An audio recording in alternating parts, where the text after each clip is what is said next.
Nghĩ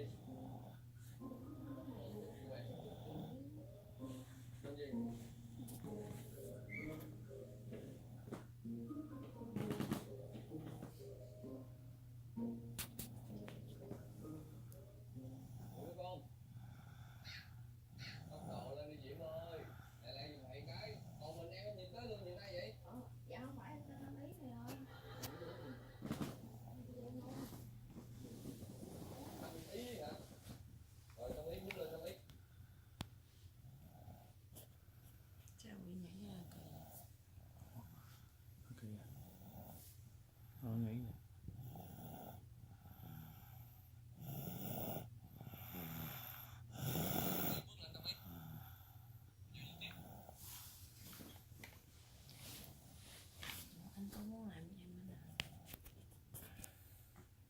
mình để sao làm, tôi đợi ngày mai em biết ra hay sao.